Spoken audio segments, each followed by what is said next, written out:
septembre kalo tile 25 san 2024 aw bisimilai Mali kunnafoni jabarani kan bamanankan kunnafoni kɛnɛ kan.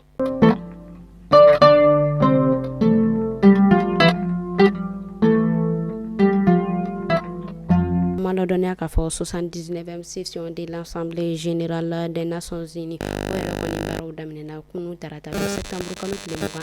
san 2024 kɔnɔna na a yirala k'a fɔ ko minɛta o yɛrɛ kɔni kun kan ka ta cɛ fɔ septembre kalo tile 30 la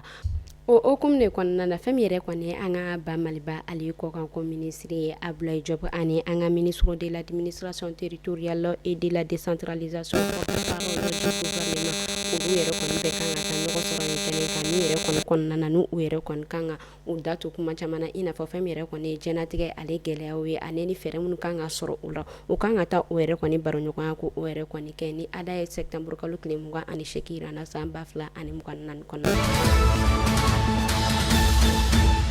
min yɛrɛ kɔni ye an ka ministère de l'éducation ye ale bɔla ka kunnafoniya o yɛrɛ kɔni jɛnsɛ kosɛbɛ a y'a yira k'a fɔ fɛn min yɛrɛ kɔni ye ɲinɛ kalanwule ye ko o yɛrɛ kɔni bolo dalen don ko bɛn octobre kalo tile fɔlɔ ma san 2024 kɔnɔna na o hukumu de kɔnɔna na fɛn min yɛrɛ kɔni ye kalanden mansaw ye olu yɛrɛ kɔni kamana gannen don kosɛbɛ ka sababuya kɛ u y'a yira k'a fɔ ko kalanminɛnw ko olu yɛrɛ kɔni sɔngɔ gɛlɛyalen don kosɛbɛ o yɛrɛ fɛnɛ tɛmɛnen kɔfɛ ka bɔ yen nɔ fɛn min yɛrɛ kɔni ye an ka marabolo caman ye samiyɛ o yɛrɛ kɔni kɛlen don kɔ sababu ye k'a to kalanso caman o yɛrɛ kɔni datugulen don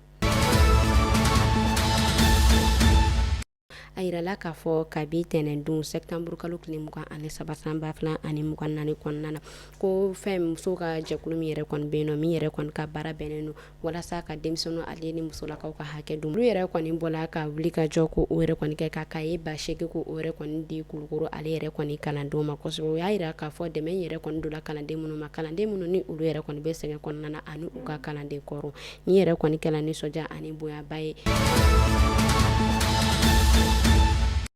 an bɛ taa sankaw olu fɛ yen nɔ u ka marabolo min bɛ yen nɔ ni ale bɛ wele ko Saro a yirala k'a fɔ o dugumisɛnnin dɔ yɛrɛ kɔni kɔnɔna na ni ale bɛ wele ko Siko Binganni wale yɛrɛ kɔni tala ka ni dugumisɛnnin o yɛrɛ kɔni sɛgɛrɛ septembre kalo tile 22 ka don septembre kalo tile 23 la kunnafoniyaw olu yɛrɛ kɔni bɔla u ka dugu ɲɛmaa yɔrɔ min yɛrɛ kɔni kɔnɔna na a y'a yira k'a fɔ ko binganni wale yɛrɛ kɔni kɔnɔna na ko maa caman ko o yɛrɛ kɔni tununa ko maa kelen ko o bɔnɛna ani na ko maa kelen fɛnɛ ko o yɛrɛ kɔni jugula fo k'a cɛ juguya a y'a yira k'a fɔ fɛn min yɛrɛ kɔni n'u ka administration ye ani u ka baarakɛyɔrɔ fɛn min yɛrɛ kɔni u ka dugu botigi ye yɔrɔ caman ko u yɛrɛ kɔni bɔla ko olu yɛrɛ kɔni bɛɛ halaki an bɛ ala deli halisa ala ka jamana in basigi